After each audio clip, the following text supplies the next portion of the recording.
Hey people, welcome. We're talking about the three temptations that come to servants: to shine, to whine, and thirdly now to recline, to park off, maybe take a day off, let others do the work that we should be doing. And that's not what a good servant does. Not a good servant does. A good servant doesn't do that in the worldly sense. So too in a spiritual sense, with God being our master, even less should it be said of us as believers that we are whiners or recliners. Now, if you want examples of people who recline, I have a couple of passages that I want to read to you and see if they make any sense. Proverbs chapter 12, verse 11 says, "He who works with his hand and works his land will have abundant food, but he who chooses fantasies lacks judgment." Then Proverbs 26:15 says this: "The sluggard," don't you love that word? The sluggard. He's a slug. He's lazy. He's slothful. He buries his hand in the dish, but he's too lazy even to bring it out, to bring it back to his mouth. Seems that even hunger doesn't move him off his butt. Now, if we look at these examples of what slovenliness or reclining could look like, it doesn't leave for us a great picture of who we should be. I think too of in 2 Samuel chapter 11, we have even the great man of David falling into this trap and falling for the temptation just to recline a bit. You see, they were at war with the Philistines, and David decided, I think I'm going to take a break. I'm going to send somebody else to fight the battle. So he sent one of his generals out, and he stayed at home.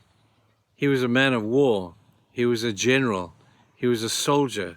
He was a commander of troops. And here he is sitting, reclining at home.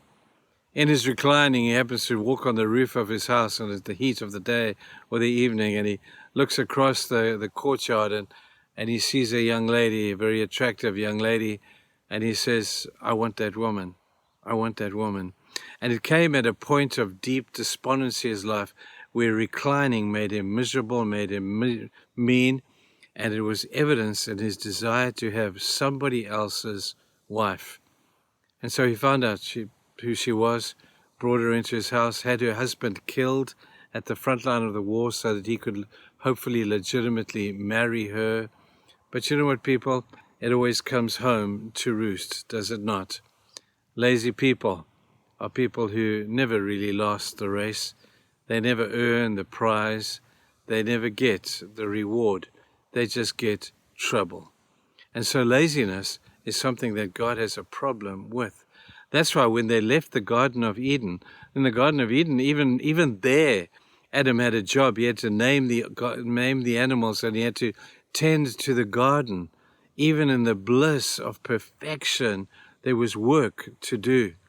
And Abraham and Adam did it to the best of his ability, and he passed that on. But when they left the garden and they had to fend for themselves, laziness crept into the world and is still with us today. And in the church, it lives there as well.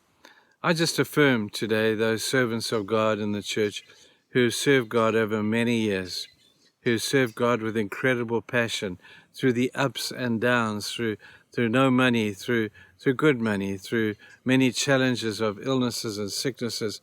And these great servants of God are still serving, man. And you tell them to take a break. They say, "I can't. I'm a servant of the King. I got to serve." That's what servants do. And so never recline. Don't park off and think, well, the job is done. The job is never done until we pass into eternity. Even for those of us who are going into our retirement years, people be careful. You know, the moment you park off and do nothing is the moment that you physically, emotionally, and spiritually begin to head into a decline. Keep yourself busy in the church. Keep yourself busy serving, loving people, enjoying your family. Reclining is very much overrated, and the consequences are not great.